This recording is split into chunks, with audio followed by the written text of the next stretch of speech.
The morning arrived the way ordinary mornings do without any sign of what it intended. Florene Mercer dressed in the dark, out of habit the way she had dressed for 38 years of early school mornings, moving through the bedroom without turning on the lamp, because Harold had always been a light sleeper and the habit had outlasted him by 14 months. She put on the navy wool coat, the one she wore to parent conferences and school board meetings, and stood for a moment at the bedroom door before she went downstairs. The house was quiet in the way that houses are quiet when only one person lives in them. Not peaceful, specifically quiet.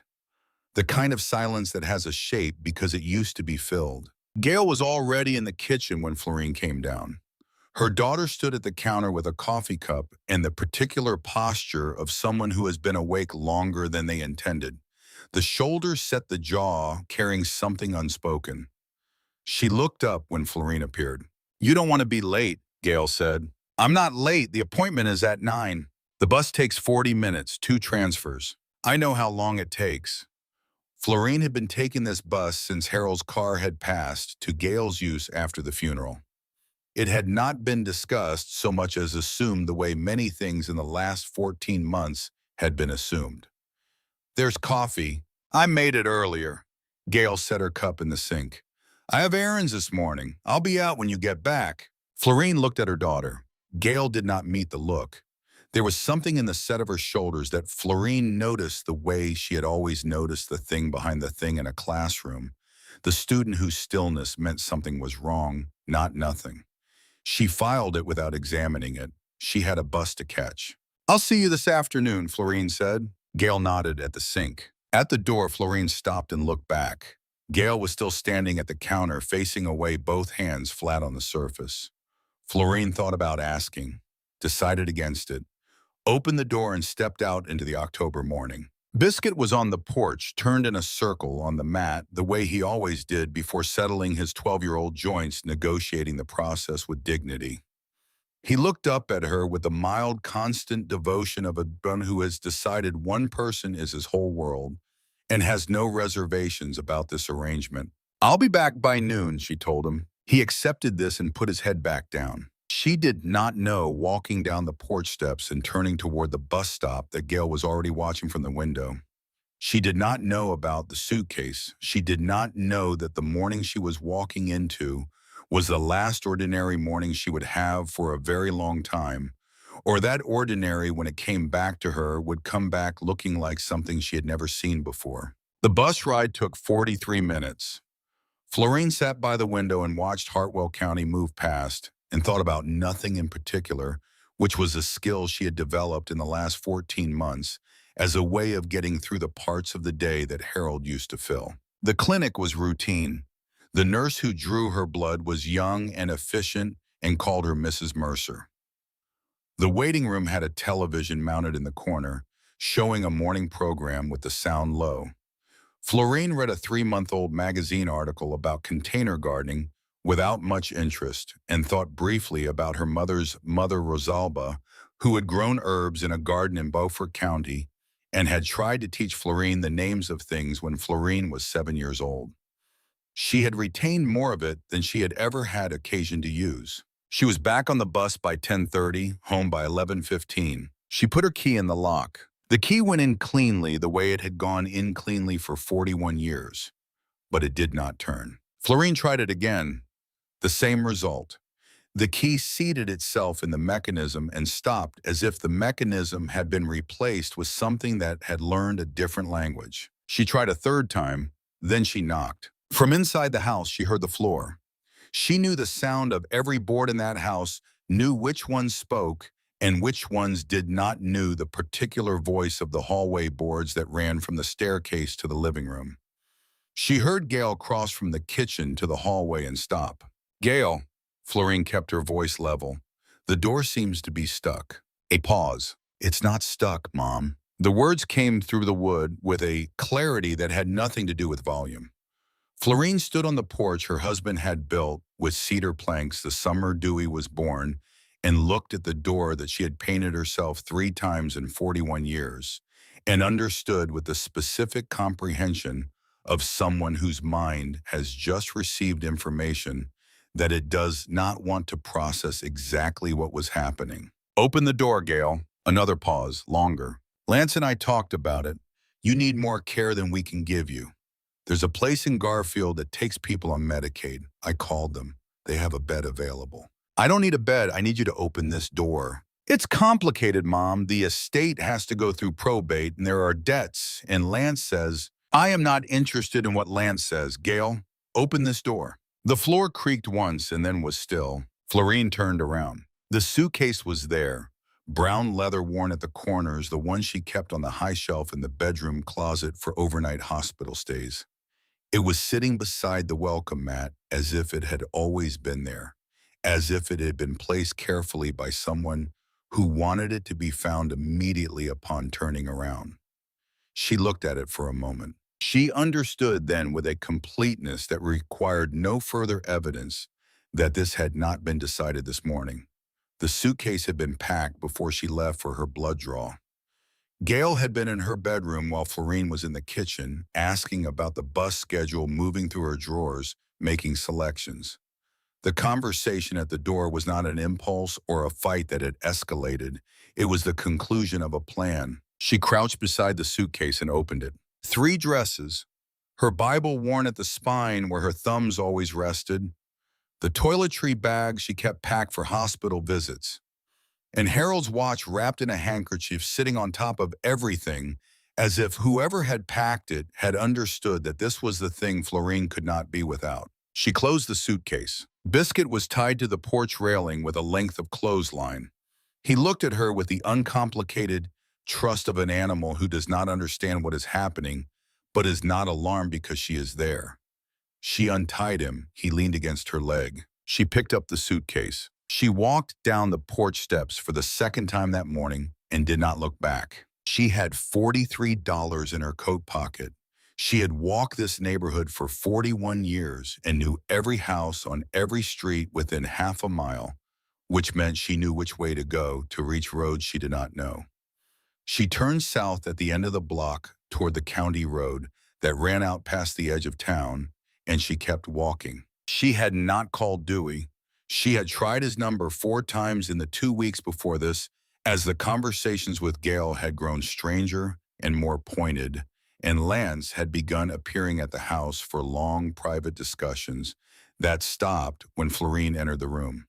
4 calls, 4 voicemails, 4 silences. She was not going to try a 5th time today. She was done extending that particular grace. The county road narrowed as it left town. The houses gave way to tree lines and barbed wire fences marking properties that looked unworked. The asphalt was cracked and patched and cracked again. No cars passed. The October air was cooling as the afternoon drew on the sun dropping toward the ridge in the west. Biscuit kept pace with her, though his left hind leg was giving him trouble, and his gait had the effortful quality of an old athlete pushing through something they do not intend to admit. She stopped twice to let him rest in the grass at the road's shoulder, sitting beside him with her hand on his back while he caught his breath. She did not think about Gail. She did not think about the house or Harold or the 41 years of ordinary life that had apparently concluded this morning while she was getting her blood drawn. She thought about the road in front of her and about keeping Biscuit moving and about the fact that the light was going and she had no plan beyond the next step, which was the only plan available. An hour and 50 minutes after she left the house, she saw the cabin. It was set back from the road, half visible through a stand of pine trees, the kind of structure that announces itself not by being prominent, but by being exactly where nothing else is.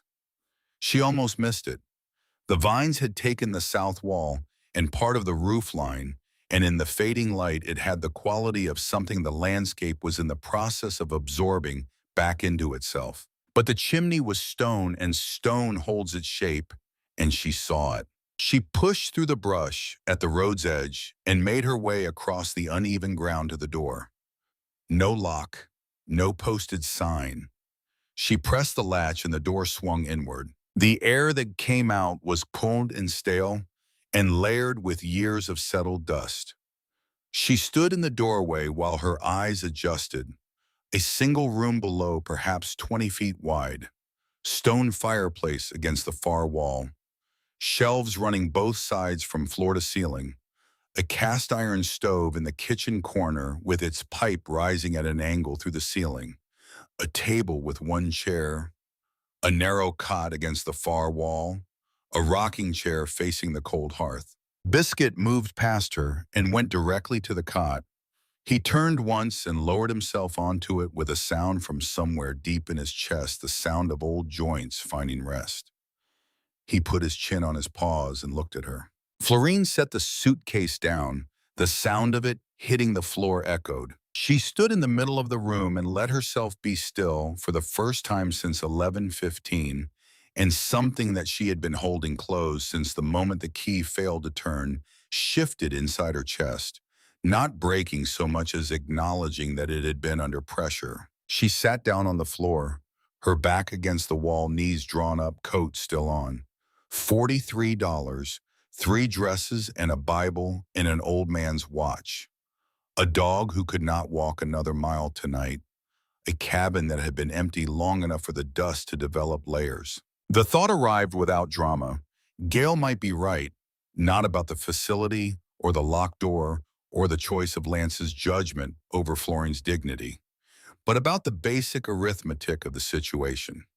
Florene was 70 years old and sitting on the floor of an abandoned building in the dark, and she did not know whose property this was or whether anyone would come to claim it before morning. She let the thought exist. She did not fight it. Then Biscuit lifted his head from the cot and looked at her with the patient, complete attention that he had been giving her for 12 years, the look that meant he was aware of her and trusting her and present with her without demand or condition. She got up off the floor. On the mantel above the fireplace, a tin box.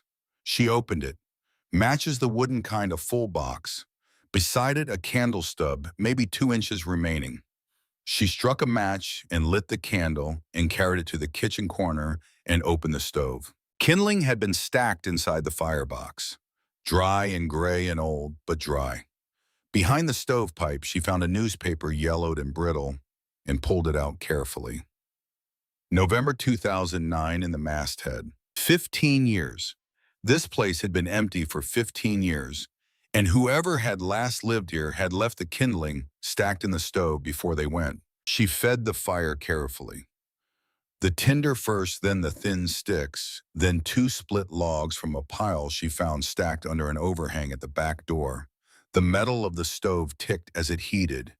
The warmth came slowly at first, and then with intention, pushing the cold toward the walls. Biscuit lifted his head, and his tail moved once against the cot fabric. Florene found a granola bar in the bottom of her coat pocket and broke it and set the larger half beside Biscuit's muzzle.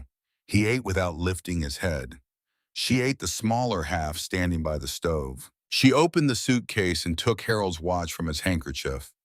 Wound it the way she had watched him wind it every morning of their marriage, a small, careful rotation of the crown, until the resistance told her to stop. The ticking was immediate and steady in the quiet cabin. She set it on the mantel and sat in the rocking chair and opened her Bible without reading it, holding it the way she had always held it when reading was not the point for the weight and the familiar crack of the spine at Psalms for the thing it was rather than the thing it said. The fire painted the room in moving light.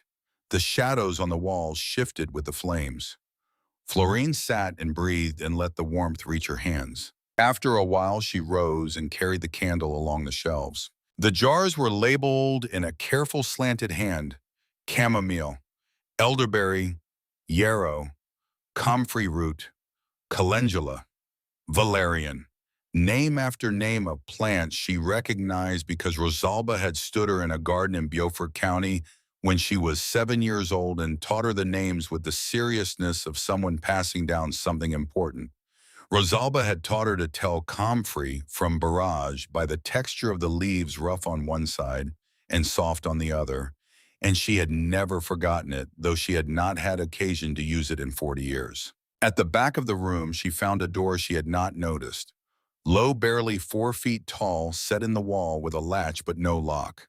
She pulled it open. Cold air rose from below, stone steps descending into darkness. She took the candle and went down. The cellar was small, 8 feet in each direction. Stone walls packed earth underfoot. Bundles of dried herbs hung from the joists, some still fragrant, most crumbled to dust after so many years. More jars on wooden shelves. And on a rough-cut table in the center of the space, a leather-bound journal. Thick, its pages swollen from years of humidity. The cover dark with age and stained with something she could not identify. Pressed into the leather on the front cover, made with the heated tool long ago, 2 initials. O.D. Florene opened it. The handwriting inside matched the jar labels, exactly the same careful slant, the same deliberate spacing between words. The handwriting of someone who had decided that precision was a form of respect for the person who would one day read what they were writing. Every page held a remedy. Elderberry syrup for winter illness with quantities and steeping times. A drawing of echinacea annotated with notes about harvest timing.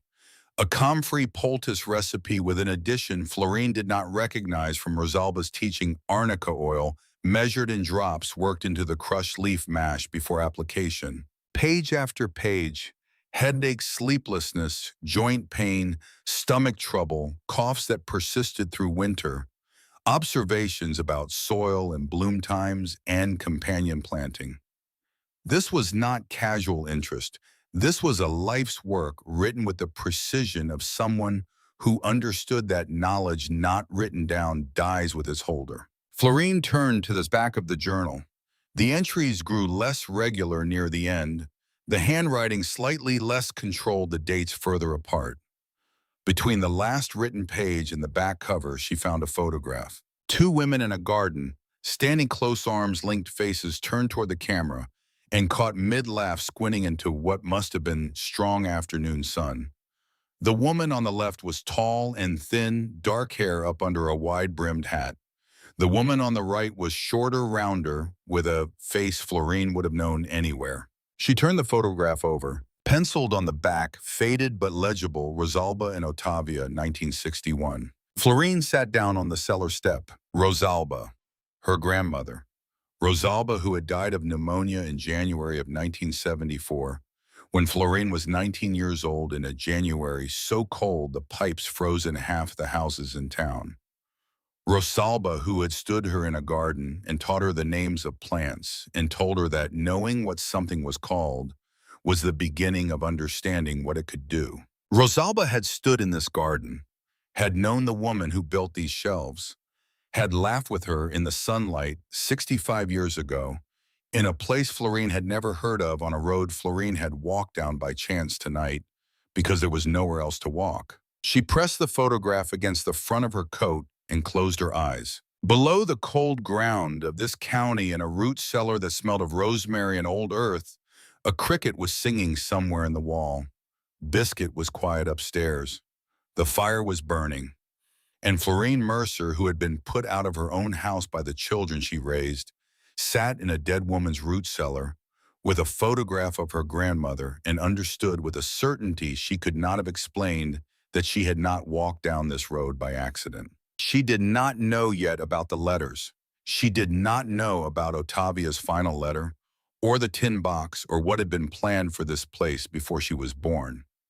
She did not know that tomorrow morning a man would arrive to tell her she had to leave, and that the day after that someone else would come with a different kind of threat, and that the fight ahead of her would require everything she had and some things she did not yet know she had. But she held the photograph, and the cabin held the fire, and the night settled around the property in the Carolina mountains, and Florene Mercer was exactly where she was supposed to be, even if it would take a little more time to understand why.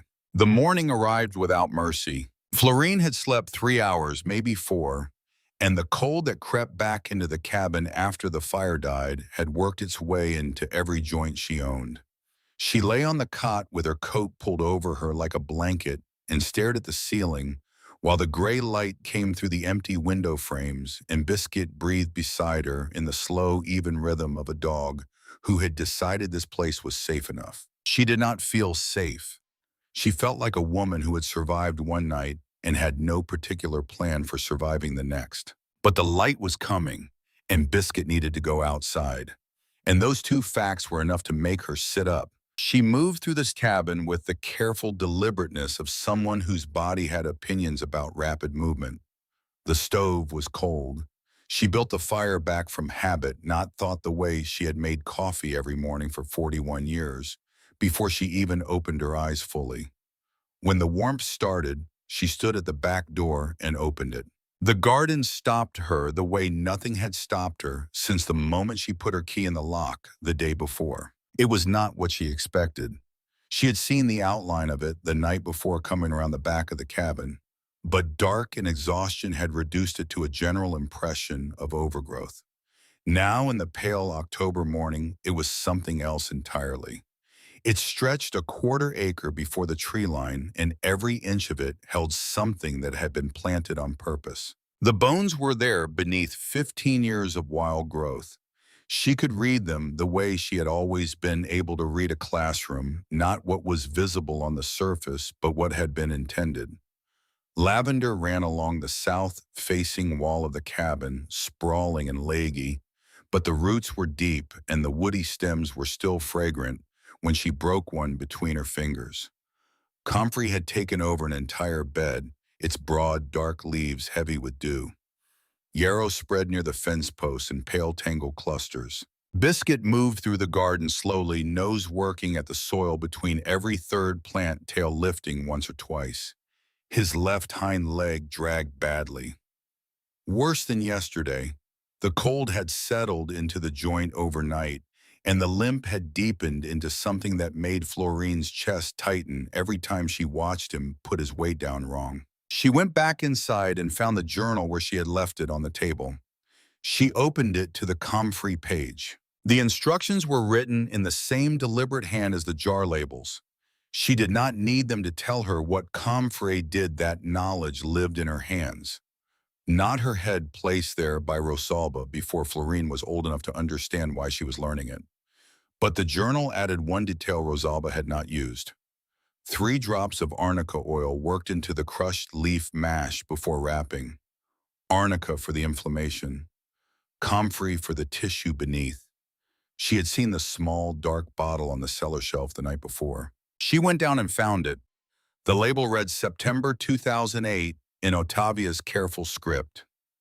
She uncapped it, and the smell rose sharp and medicinal and deeply familiar in a way she could not explain because she had never smelled this particular bottle before.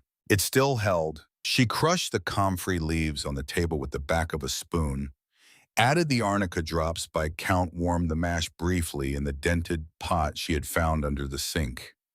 The smell in the cabin changed from wood smoke and dust to something older and more purposeful.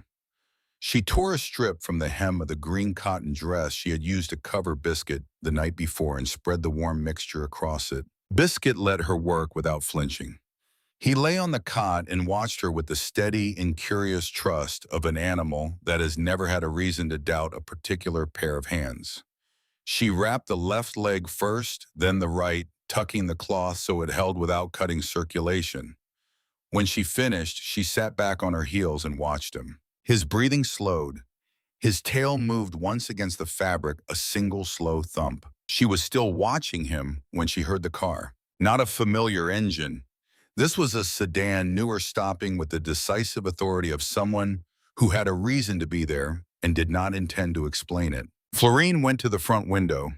A man was stepping out of a dark green Subaru, 60 years old, perhaps a few more.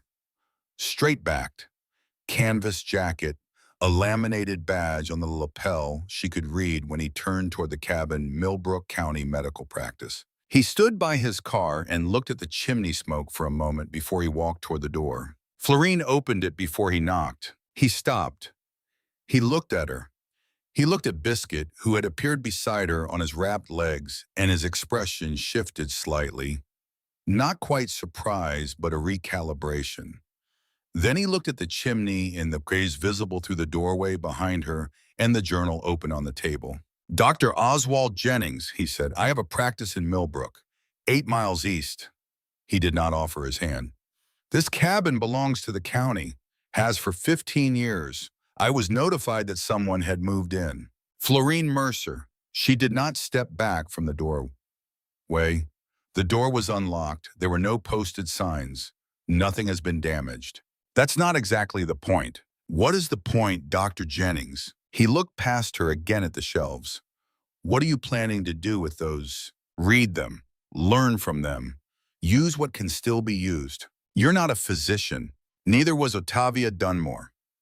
She said it without heat, without particular emphasis, the way she had always delivered the most important sentence in a lesson quietly, so the students had to lean in to hear it. She helped people in this county for 50 years.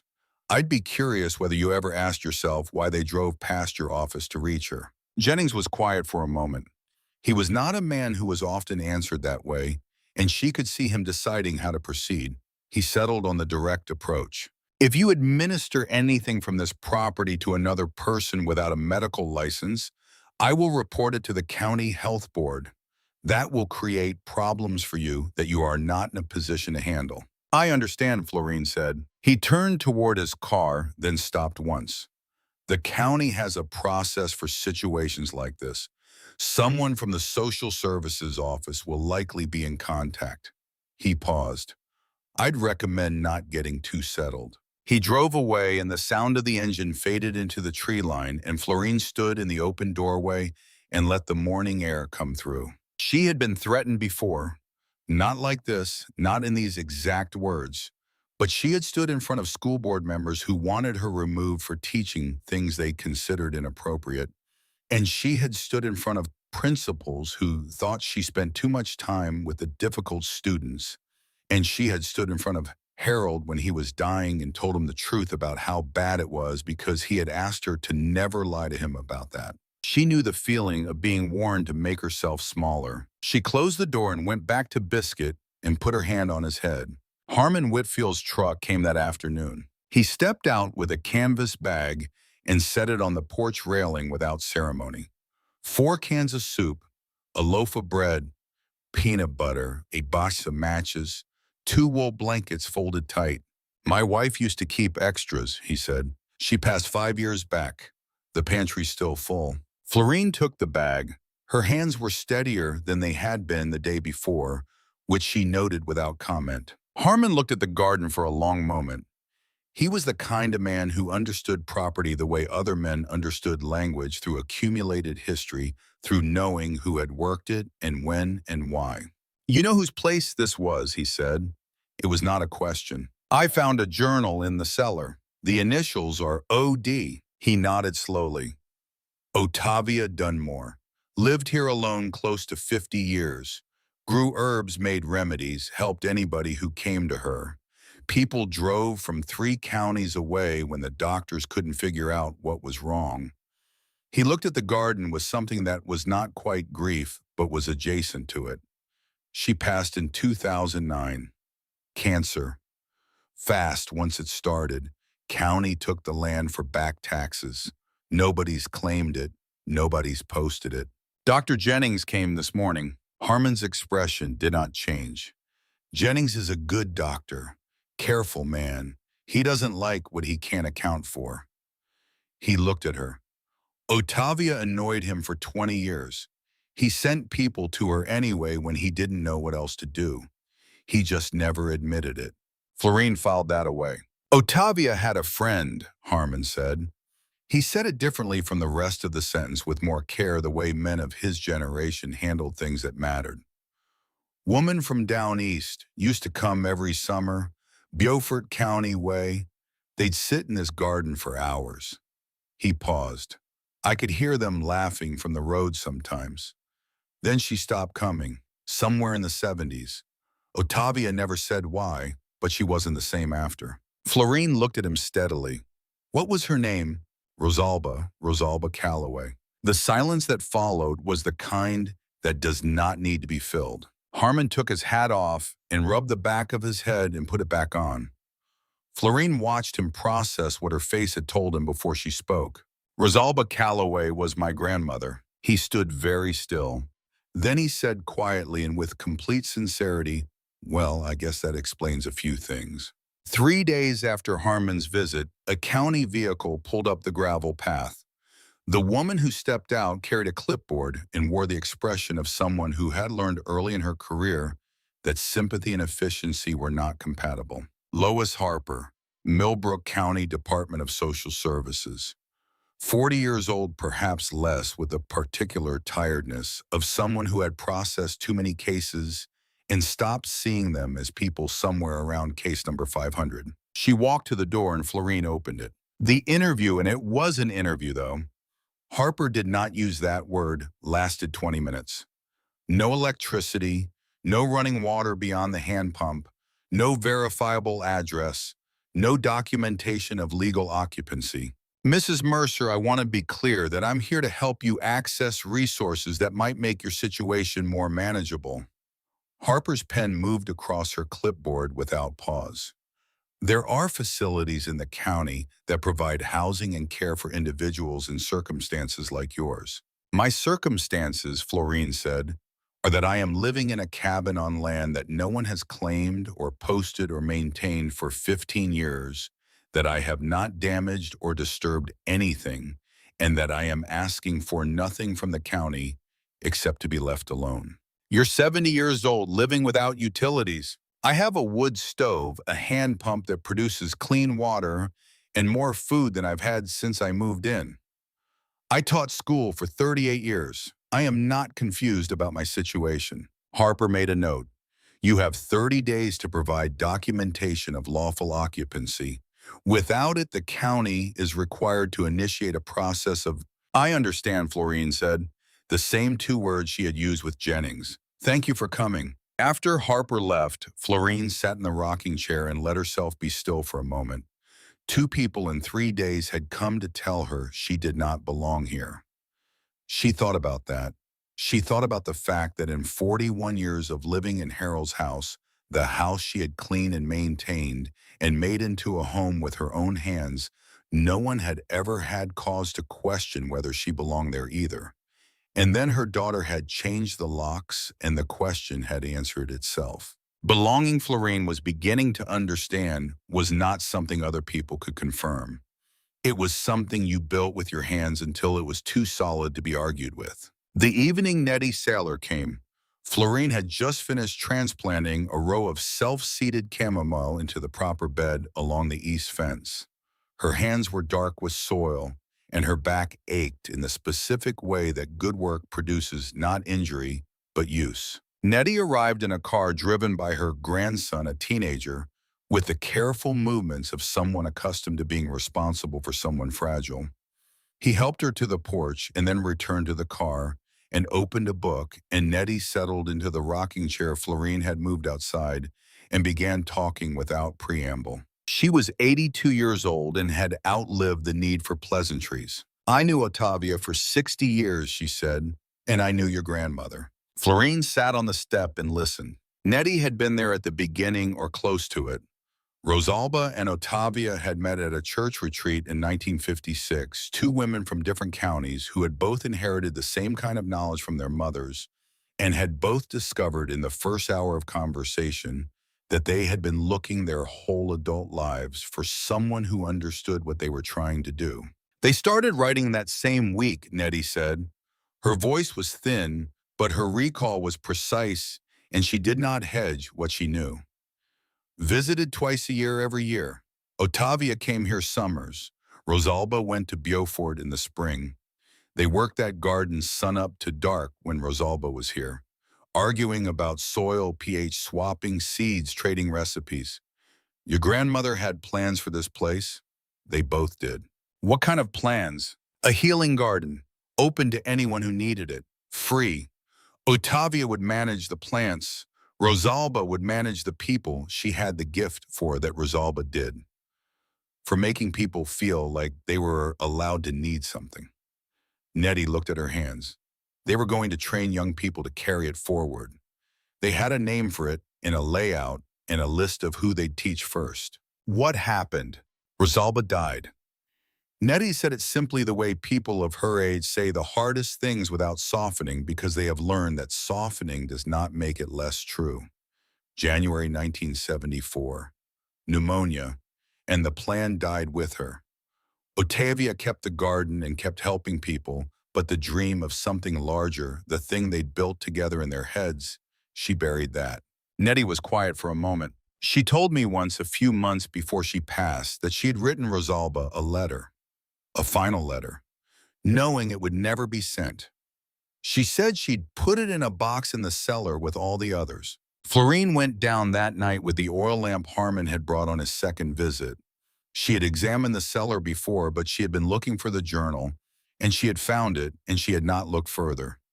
Now she moved methodically along the lowest shelf, shifting every jar, pressing her hand into the shadows at the back of the stone wall. Behind the last row on the lowest shelf, pushed flush against the wall, and invisible unless you moved everything in front of it, her hand found metal. A tin box, green with a latch that had rusted to a particular shade of orange. She worked it open. Letters, dozens of them, folded into envelopes that spanned decades. Some addressed in Rosalba's handwriting. She recognized it the way she had always recognized it from birthday cards and grocery lists left on the kitchen counter when Florene came to visit. Others in Otavia's careful slant. She carried the box upstairs and spread the letters across the table in the order of their postmarks, earliest to latest, and she read them while the fire burned down and Biscuit slept and the wind pressed against the walls of the cabin. They were not the letters of women who wrote about feelings. They were the letters of women who were building something and using the mail to continue the conversation between visits. Rosalba wrote about a new echinacea variety she had found at a nursery in Wilmington. Otavia wrote about her experiments with raised beds for drainage. They debated tincture ratios. They planned garden layouts. They listed the names of young people in their respective communities who showed the right kind of attention to growing things. And woven through this practical work were small pieces of life offered without ceremony. Rosalba mentioned Florene learning to walk, mentioned her first word which had been dog, which had been directed at a neighbor's cat, mentioned the way she would sit in the garden and eat fistfuls of soil when Rosalba's back was turned, as if she already understood that the earth was where she was supposed to put her hands. Otavia wrote about a fox that had taken up residence under the cabin porch. She had named it Harold, she said, because it was dignified and never hurried. Florene stopped reading when she reached that line. She sat with it for a moment. Harold, her husband of 41 years, named for a fox that had lived under a porch she had never seen in a place she had never heard of, by a woman she had never known existed until 3 days ago. The last letter in this box was from Otavia, March of 2009, addressed to Rosalba, who had been dead for 35 years. Florene read it slowly, though it was not long. Dear Rosalba, I am 87 years old and my body is finishing its work. The doctor in Milford tells me I have months. I am writing this knowing you will not read it, but I have been writing to you for 53 years and I do not know how else to think through the things that matter. The garden is still here. The cabin is still standing. The journal is full. I did what I could alone, but it was always supposed to be both of us. If your people ever find this place, let them stay. It was always meant for them. I will leave the door unlocked. I will leave the matches by the stove, and I will leave the journal where someone with the right hands will find it. Tell your granddaughter I grew the comfrey she likes. Love, Otavia. Florene set the letter on the table. She sat very still. She had walked into this cabin in the dark because there was nowhere else to walk. She had found dry kindling and a box of matches because they had been left for her. She had found the journal because it had been placed where it could not be missed.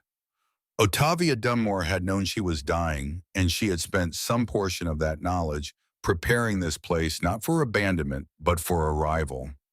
Every practical thing Florene had found in the first night, the kindling, the matches, the journal had been arranged by a woman who had never met her and had never stopped hoping that Rosalba's people would come. The weight of that was enormous. The weight of it was also, Florene realized, the first thing that had felt like solid ground since the morning her key stopped working. She was still sitting with the letter in her hands when headlights swept across the window. She looked up, disoriented. It was late, well past the hour when anyone had reason to come down this road. The headlights stopped. An engine cut. A car door opened and closed. She went to the window. Dewey. She recognized his walk before she could make out his face in the dark.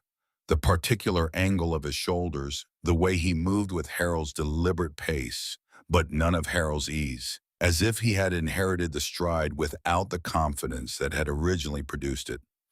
He was standing at the edge of the cleared ground looking at the cabin, looking at the light in the window.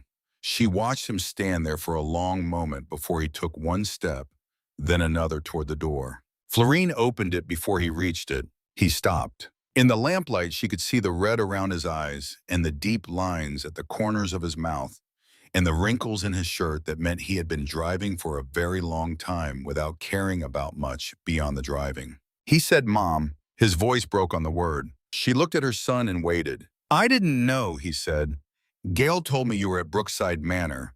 She gave me the name. I called them 3 days ago. They've never heard of you." He stopped. His jaw worked. "She lied to me, and I believed her, and before that I didn't answer when you called, and Dewey." Florene said his name once quietly. He stopped talking. "You called me 4 times," she said. "Before any of this happened, you called me 4 times in 2 weeks, and I let everyone go to voicemail. If you had answered once, only once, I would have told you what was happening. None of this would have come to this." He did not argue. He did not explain or qualify or redirect. He met her eyes and said, "I know." She waited to see if there was more. "I stopped calling after Dad's funeral," he said. "Every time I heard your voice, I heard him dying, and I wasn't strong enough to carry both. I know that's not a reason. It's just what happened. I was a coward, and my cowardice left you alone." "Yes," Florene said, "it did." He received it without argument. His chin dropped once and his eyes went wet, but he didn't look away.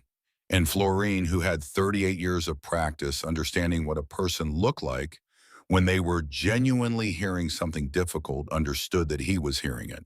"Can I come in?" he asked. She stepped back from the door. She put water on the stove, and Dewey sat at the table in the single chair and looked at the room around him, the way Harold used to look at a structure he was considering systematically from floor to ceiling, from one wall to the other, assessing what held and what needed work. He looked at the wrapped window openings in the sagging section of porch railing visible through the door and the roof line, and he was already measuring in his head, she could see it, the same way Harold had always started calculating before he started talking. She set tea on the table and stood against the opposite wall. Dewey told her what he had pieced together. Gail had changed the locks on a Tuesday morning. Lance had been planning it for weeks, since before Harold died, since a realtor had told him the house could sell for $210,000 if it was empty and cleaned out. Harold's will was clear, everything went to Florene. But Lance had found a way around a clear will. He had spent months telling Gail that Florene was showing signs of cognitive decline. He had arranged for a power of attorney filing with the county 3 days before the locks were changed, using Gail's signature claiming Florene had consented to the arrangement. He had used their father's death to build a legal instrument to take their mother's home. And Gail had signed the paperwork without reading it carefully because it was easier to believe her husband than to look at what they were actually doing. Dewey's voice was flat and controlled when he said this, the specific flatness of a man keeping anger in its correct place because there were more important things to do first. "I've already contacted a lawyer in Garfield," he said. "Eugenia Aldridge. She says the filing is fraudulent. You never consented, you have no cognitive impairment, and Lance's name doesn't appear on any of the property documents. She's going to file an injunction to stop the house sale and challenge the power of attorney in county court." Florene nodded. "Mom, we can get the house back." She looked at her son for a long moment. The lamplight moved across the table between them, and outside the wind pressed through the pine trees and Biscuit shifted on the cot with a soft sound. "I want what's mine," she said, "but not the house." Dewey looked up. "I lived in that house for 41 years. It held everything I had with your father. She paused, choosing the words with the care she had always given to the things that mattered most. But I cannot go back to a place where my daughter packed my life into a suitcase while I was getting my blood drawn. The walls would remind me every morning. I would wake up and hear the lock turning, and that would be the first thing I carried into every day. She looked toward the dark window, toward the garden beyond it. This is mine. I found it, and I've started to understand why. I want the money from your father's estate to secure this property and finish what was started here a long time before I arrived. The rest I'll keep for when I need it. Dewey was quiet for a while. Okay, he said, and then more quietly, okay, that's what we'll do.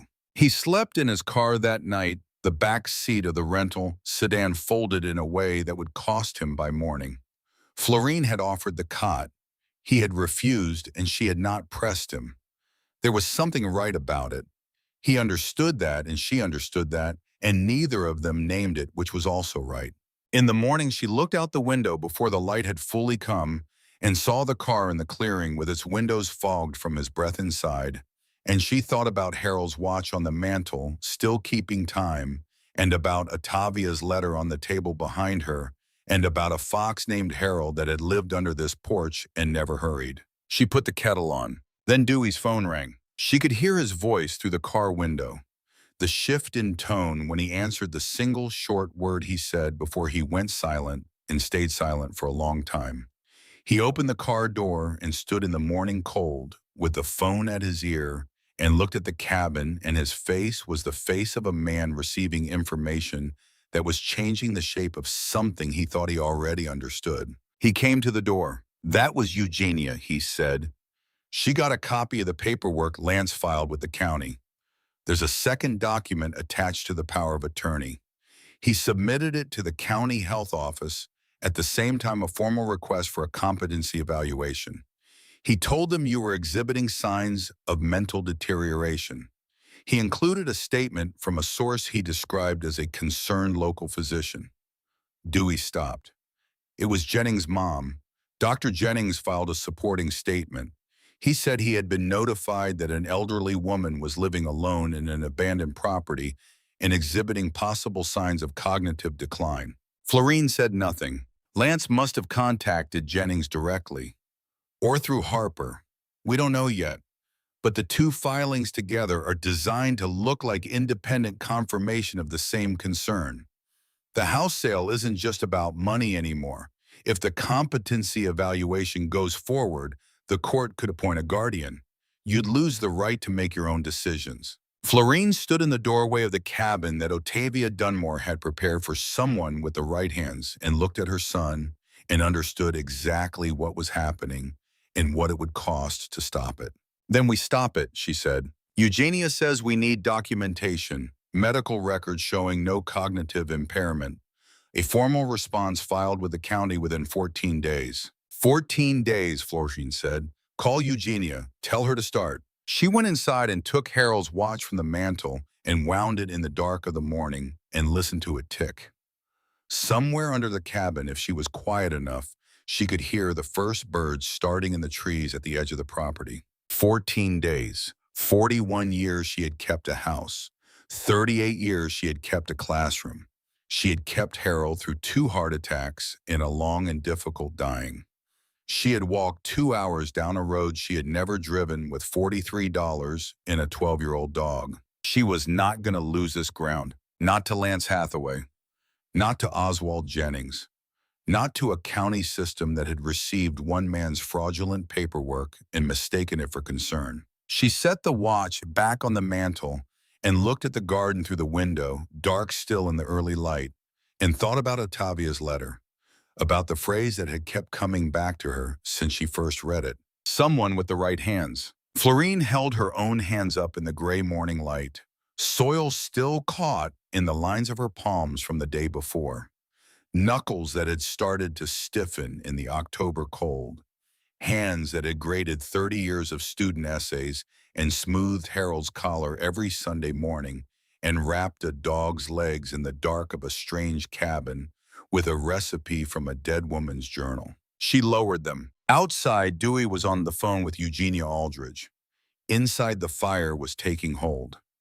Biscuit had moved from the cot to the floor near the stove, following the warmth the way he had always followed warmth, without drama, without any doubt that it would be there. The 14 days were already running, and in a house 40 miles east in the kitchen where Florene had made 10,000 meals, Lance Hathaway did not yet know that the woman he had sent down a county road with $43 and a suitcase had found exactly the kind of ground that does not move when you push it. Eugenia Aldridge drove out to the cabin on a Wednesday morning, which Florene had not expected. She had assumed the work would happen at a distance through phone calls and file paperwork, the machinery of legal remedy running without requiring her to witness it. But Eugenia Aldridge was not that kind of lawyer. She was 51 years old with reading glasses she wore pushed up on her head, in a briefcase that looked like it had been to court many more times than it had been clean. She shook Florene's hand on the porch and looked at the garden for exactly 3 seconds and then said, "Let's sit down. I want to hear everything from you directly, not through Dewey." They sat at the table, Dewey in the rough chair he had built from scrap wood during his first 2 days of work on the cabin, Eugenia across from Florene the journal, and the tin box of letters pushed to the side to make room for Eugenia's legal pad. Florene told her everything. Not the way she had told Dewey in fragments shaped by the shock of his arrival, but completely and in order, beginning with the morning she left for her blood draw and ending with Jennings's supporting statement and what it was designed to do alongside Lance's filing. She spoke for 40 minutes without being interrupted. Eugenia wrote without looking up. When Florene finished, Eugenia set her pen down. "The power of attorney is fraudulent on its face," she said. "You never signed consent. There is no independent medical evaluation supporting the competency claim. Lance Hathaway used your daughter's signature to create a legal document that was never valid." She paused. What he did not anticipate is that fraud does not become legitimate because the person being defrauded doesn't fight it immediately. You were put on a county road with $43. You were not in a position to fight anything in the first week. "What about Jennings?" Dewey asked. Jennings submitted a statement based on information provided by a third party without examining the patient himself. That is a professional ethics problem, not a legal one, but it means his statement carries no evidentiary weight. Eugenia looked at Florene. "I'm going to file an injunction today to stop the house sale. I'm also going to request an independent cognitive evaluation from a physician in Asheville who has no connection to this county. Once that evaluation comes back clean, Jennings's statement becomes noise." Florene nodded. "The harder question," Eugenia said, "is what you want at the end of this. The house can be recovered. The estate proceeds belong to you under the will. Lance Hathaway may face criminal exposure depending on how the DA's office wants to handle the fraud. But you will need to make decisions about all of that, and I want to make sure you're making them, not Dewey, not anyone else." She said the last part without looking at Dewey, but the point was clear to everyone at the table. "I want the estate money in an account in my name," Florene said. "I want the house sold at market value, not under whatever arrangement Lance was trying to create. I want this property secured, the deed transferred, and the back taxes cleared. And I want to be left alone to do what I'm doing here." Eugenia wrote it down. "That's a clear instruction. I can work with that." She left with her briefcase and her legal pad, and the particular energy of a woman who found this kind of problem satisfying to solve. Dewey watched her car disappear down the gravel path and then turned to Florene. "She's good," he said. "Yes," Florene agreed. "She is." Dewey stayed. He had taken time from work that he did not explain and Florene did not ask about, and he spent it the way men who have been raised around physical labor spend guilt through his hands.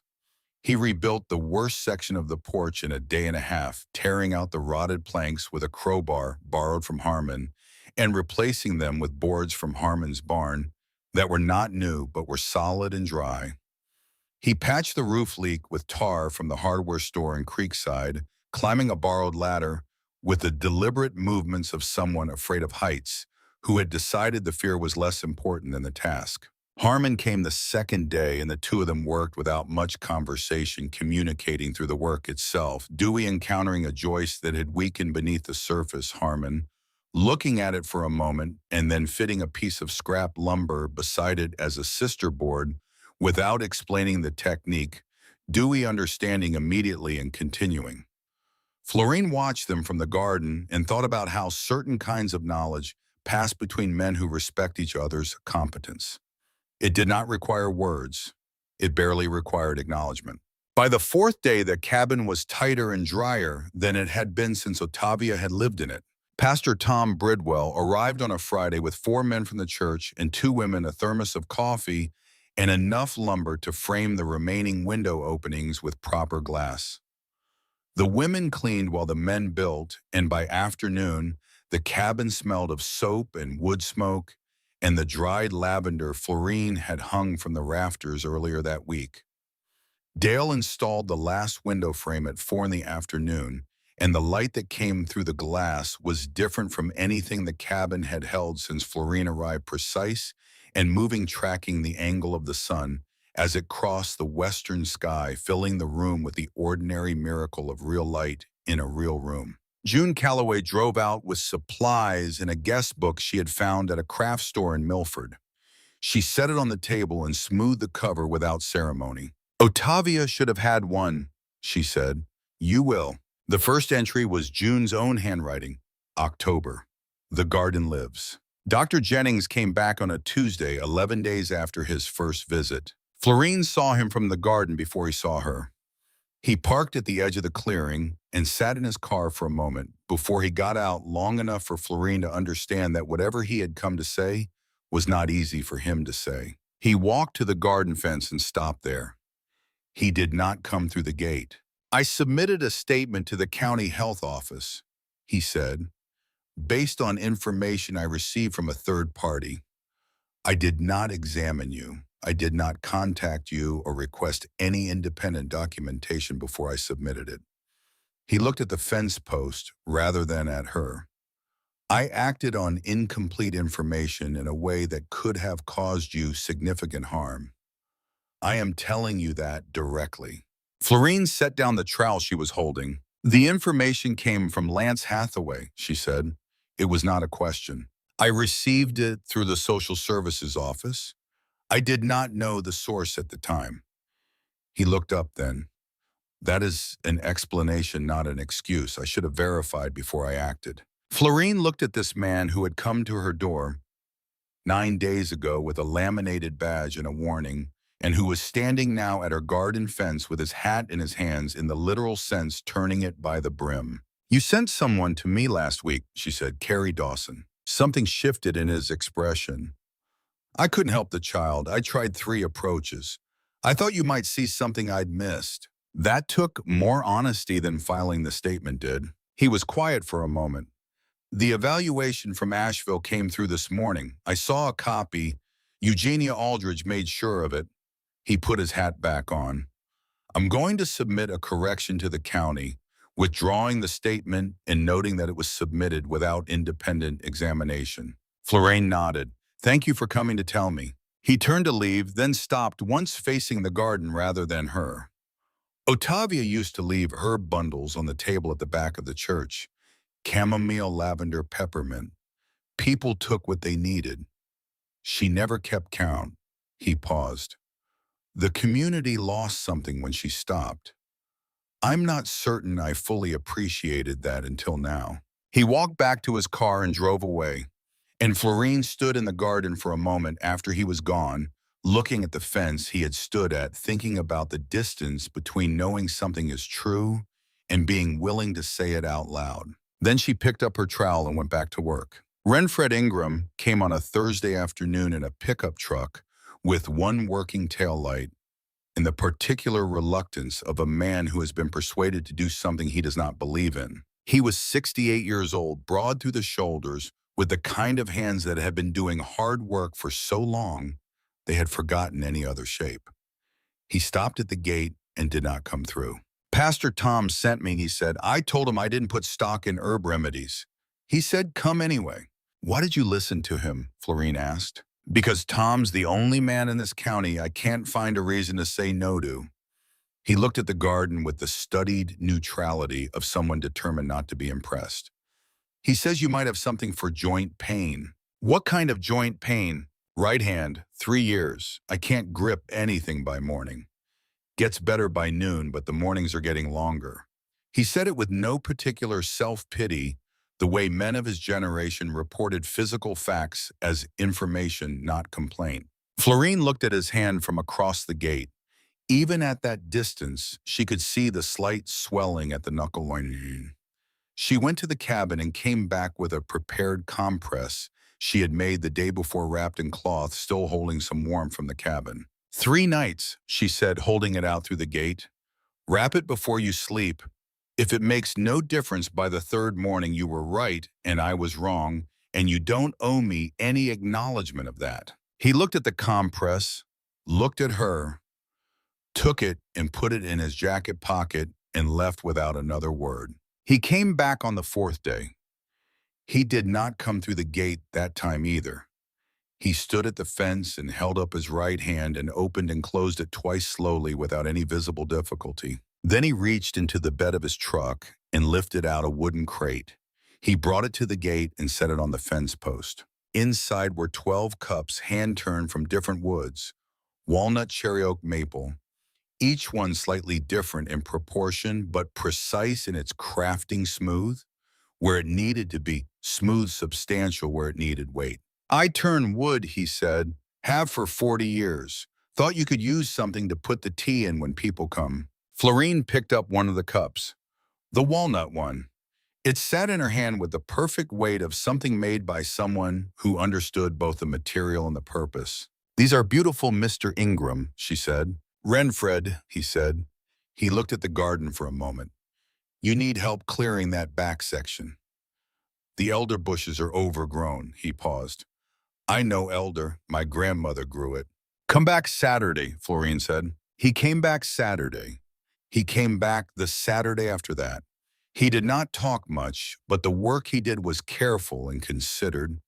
And after the 3rd visit, he started coming on Wednesdays as well. And Florene stopped noting it because it had simply become part of the rhythm of the place. Brenda Tate drove 40 minutes from Hartwell County on a gray November morning and sat in the chair on the porch without being invited, which Florene respected. She was 55 years old with the kind of face that had held difficult things for a long time and was tired of holding them.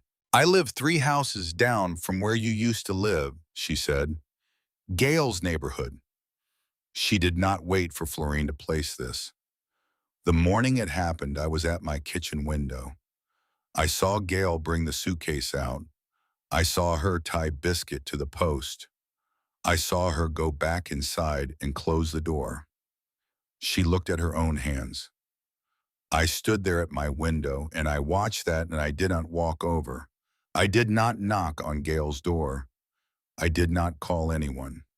She looked up. I have not had a full night's sleep since. Florene said nothing for a moment. You're here now, she said. I want to give a statement to whoever needs it. I saw what happened. I can say what I saw. You should call Eugenia Aldridge, Florene said. Dewey has her number. Brenda Tate called Eugenia Aldridge that afternoon. She gave a written statement 2 days later, describing what she had witnessed with the specificity of someone who had been rehearsing it in her head for weeks. The statement went into the county record alongside the medical evaluation from Asheville and Eugenia's formal challenge to the POA filing. Lance Hathaway's lawyer withdrew from the case 10 days after Brenda's statement was submitted. Lance did not replace him immediately. The injunction on the house sale held. The county court reviewed the POA filing and flagged it for the district attorney's office. Dewey called Florene with each development, and Florene received each one the same way, calmly, without celebration, asking what it meant in practical terms and what needed to happen next. When Dewey told her that Lance was likely to face a formal fraud investigation, she was quiet for a moment. He'll have to carry that, she said. That's enough. Dewey was quiet on the other end of the line. Then, you're not angry. I'm many things, Florene said. Angry is one of them, but angry doesn't grow anything. Gail came on a Saturday in late November, 3 weeks after Brenda Tate's visit. She sat in the car in the clearing for 12 minutes before she opened the door. Florene watched from the porch window without moving. When Gail finally walked up the garden path, she moved slowly, looking at the plants on either side with an expression that Florene recognized from 38 years of teaching, the particular look of someone encountering evidence that contradicts a story they have been telling themselves. Gail had built a version of this in her mind, Florene knew, a version in which her mother was struggling, deteriorating in genuine need of the kind of managed care that justified what Gail had allowed to happen. The garden she was walking through did not fit that version. The repaired porch did not fit it. The clean windows and the woodshed and the smoke from the chimney and Florene standing straight with soil on her hands did not fit any of it. Gail stopped at the foot of the porch steps. She was thinner than she had been at Harold's funeral. Her hair was pulled back in a way that made her face look exposed. "Mom," she said, and then nothing else because there was too much after it to choose from. "Come inside," Florene said. They sat at the table with tea between them. Biscuit lay on the floor near the stove and watched Gail with the alert stillness of an animal making a judgment. Gail talked for a long time. She talked about Lance's debt, which had been building for 3 years before she understood its full size. She talked about the refinancing she had signed without reading carefully because he had told her it was a formality. She talked about the conversation in which Lance had first suggested that Florene was showing signs of decline, the specific words he had used, the specific moments he had cited, the way he had framed it as concern and kept framing it as concern until Gail could not separate her own worry about her mother from the story her husband had constructed to serve his own need. "I wanted to believe him," Gail said. "It was easier to believe him than to see what we were actually doing." Florene let the silence sit for a moment. "You packed my suitcase while I was at the clinic," she said. "You chose 3 dresses. You put the Bible in and your father's watch. You tied Biscuit to the railing and went back inside and told me through the door that I needed to figure something out." Each sentence landed separately. "You did not offer to drive me anywhere. You did not give me money. You opened the door for one sentence and then closed it." Gail's eyes were closed. Her chin moved once. "I know," she whispered. "You are my daughter and I love you," Florene said. "But love does not require me to tell you that what you did was anything other than what it was. You let your husband use you to harm me. That is the truth of it. And if we are going to build anything from here, we have to stand on the truth first." Gail opened her eyes. They were wet, but she did not look away. "I know," she said again. This time it held more weight. It held the specific weight of a person who has stopped trying to soften something. "I am not going to forgive you today," Florene said. "I don't know when I will, but I am not going to close the door. I've had enough of closed doors to last the rest of my life." Gail stayed for dinner. She helped carry water from the pump and stood at the stove when Florene asked her to stir the soup, and she washed the dishes in water heated on the stovetop without being asked. She slept on the floor with blankets Dewey had left turning down the cot the same way Dewey had turned it down, which Florene noted without comment as the particular instinct of children who know they have not yet earned certain comforts. In the morning, Gail walked through the garden with Florene, while the frost was still on the leaves, listening, while Florene named the plants and described who had been helped by them and how. She did not ask questions. She listened the way someone listens when they understand that the talking is not for their benefit, but that being present for it might be. When she left, she said she would come back. Florene said that would be fine. The deed arrived on a Thursday in January, transferred from Millbrook County to Florene Mercer, signed and sealed in official. 1.7 acres, the cabin, the garden, the root cellar, the strip of woods between the property line and the county road. Florene held the paper in both hands and read her name on it, and then set it on the mantel next to Harold's watch and the tin box of matches. Three things that had no relationship to each other, except that they were all hers and they were all real. The house sold in February at market value, the sale managed entirely by Eugenia Aldridge, without Florene needing to set foot in Hartwell County. The proceeds went into an account in Florene's name. She did not feel triumph about this. She felt the particular satisfaction of a thing being correctly resolved, which is not the same as winning and does not feel the same. She used a portion of it to order a greenhouse kit that Dale and Renfred and Dewey assembled over 2 weekends in early March, extending her growing season and allowing her to start seeds 4 weeks earlier than the outdoor ground would permit. The rest she kept not with any particular plan, but with the quiet security of a woman who understands that security is not about the amount, but about who controls the account. Biscuit turned 13 in February. Florene made him a sweet potato, mashed it with a spoonful of peanut butter, and served it on a plate near the stove. He ate it slowly with the considered appreciation of an old creature who has learned to take pleasure in what is given, rather than waiting for what might be better. Afterward, he lay with his head on her foot and breathed slowly in the warm cabin, and Florene sat with her hand on his side and felt his ribs rise and fall and thought about the first night she had watched him settle on the same cot and had not known whether either of them would make it through to morning. They had made it. He had made it further than she had expected and farther than the vet in Hartwell had predicted, and she thought that was probably because he had decided to and had not been talked out of it. Spring came in the way that spring comes in the mountains, not gradually, but in sudden commitments. One morning there was frost, and the next there were snowdrops at the garden's edge, small and white and entirely certain of themselves. Then the crocuses along the path. Then the green everywhere, all at once, the green that had been waiting under the cold ground all winter and had simply been waiting for permission. Eleanor stood in the garden on a late March morning and looked at what was growing. 37 varieties of herbs and beds she had designed based on Ottavia's journal and expanded according to her own knowledge, labeled with carved wooden stakes, separated by flat stone paths she had carried from the creek bed, one armload at a time, across the course of the winter. The fence along the perimeter repaired by Dale and hung with a gate that Harmon had built. The sign at the gate that Sarah, the elementary school teacher from Creekside, had painted in careful letters on a board of clear cedar, the Rosalba and Ottavia Healing Garden.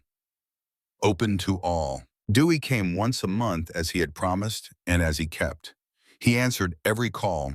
He came with supplies and stayed for weekends and worked in the garden beside Florene and talked more than he used to about his work, about a woman he was seeing, about the balcony of his apartment in Charlotte, where he was growing tomatoes in pots, because Florene had told him during one of his early visits that tomatoes taught a particular kind of patience that could not be taught any other way. He sat beside her on the repaired porch on a Saturday evening in April, with Biscuit between them and the garden going gold in the late light, and said, "Do you think Dad would have liked it here?" Florene thought about Harold, about the way he had always started assessing a space before he entered it, measuring what needed doing, what could wait, what could be made better with the right tools and enough time. About the workshop in the garage where he had built furniture and birdhouses and the small cedar box he had given her for their 20th anniversary that now lived in the cabin on the shelf above the cot, still holding her wedding ring and a lock of each child's baby hair. Things Gail had packed without realizing what she was packing. He would have rebuilt the whole root cellar by now, she said, and put in a proper door on the greenhouse. Dewey smiled. It reached his eyes, which it had not always done this year. Yeah, he said, he would have. They sat in the quiet and the birds filled it, the way they always filled the quiet in this particular place, without urgency, without asking permission. Gail came less often than Dewey, but she came. Each visit was more comfortable than the last in the specific, undramatic way of things that are healing slowly, not suddenly better, not declared better, but actually becoming better through the accumulation of ordinary time spent in the same space without pretense. She brought supplies on her third visit, and asked questions on her fourth and on her fifth visit.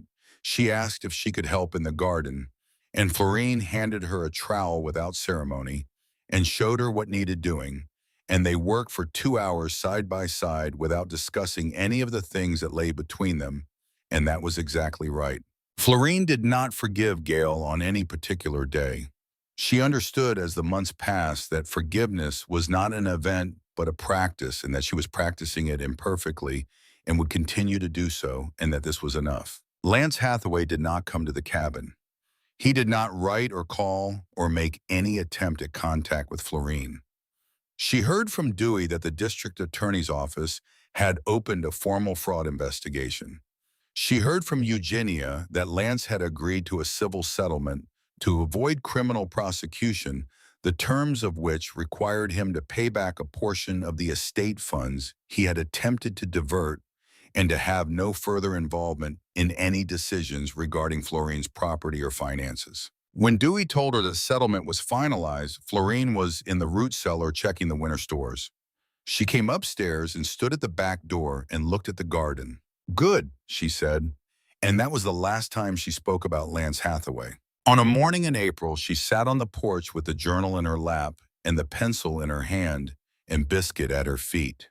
The garden stretched before her in the early light, the beds and paths and the fence and the sign at the gate and the greenhouse catching the sun at the eastern end of the property. She opened the journal to Ottavia's last entry. Read it once the way she had read it many times now, not searching for anything new in it, but honoring what it was. Then she turned to the page that followed the first blank page, after Ottavia's last words, the page where Florene had begun her own record the night Biscuit walked without limping. She read back through her own entries. 6 months of observations, remedies, tested and adjusted plants grown from the seeds Ottavia had saved in labeled packets in the cellar. Records of who had come and what had helped and what had not. Notes on soil temperature and germination rates and which beds produced better when the lavender was nearby. Her handwriting sat beside Ottavia's, the way two voices in a conversation sit beside each other, distinct, recognizable, belonging to different people who were working toward the same thing. She turned to the back of the journal, to Ottavia's final letter written in March of 2009 and never sent. She had read it so many times now that she knew it by the shape of the paragraphs before she read the words. She read it once more. Then below Ottavia's signature, in the space that remained at the bottom of the page, Florene placed her pencil and wrote, "We found it. We are staying. The garden is full. Come when you need to. The door is open." She closed the journal and set it on the porch railing. A truck she did not recognize turned off the county road and came slowly up the gravel path. It parked near the gate, and a woman stepped out, 30 years old, perhaps a few more, with the particular exhaustion of someone who has not slept a full night in several weeks. She had a child on her hip, a girl of perhaps 3, and the child was coughing, a deep, wet sound that carried across the garden in the still morning air. The woman stood at the gate and looked at the sign. She read it twice. Then she looked at the garden and the cabin and the smoke from the chimney and Florene sitting on the porch with the journal beside her and a 13-year-old beagle at her feet. She looked like a person who has driven somewhere on the advice of someone they were not entirely sure they believed and who is now trying to decide whether the thing in front of them is real. "Is this the place?" she called. "Someone told me there was a woman out here, that she might be able to help." Florene stood up from the rocking chair. She set the pencil on the journal and walked down the porch steps into the garden. Biscuit rose and followed her, his stride, even and unhurried in the April morning, his nose already working toward the gate. "Come in," Florene said. "Tell me what's happening." The woman pushed the gate open and walked up the stone path through the garden. The child on her hip had stopped coughing long enough to look around with the small, unguarded attention of small children in new places. Her eyes moving from the lavender to the rosemary to the cups Renfred Ingram had turned from walnut and cherry and oak that sat along the porch railing in the sun. Florene held the cabin door open.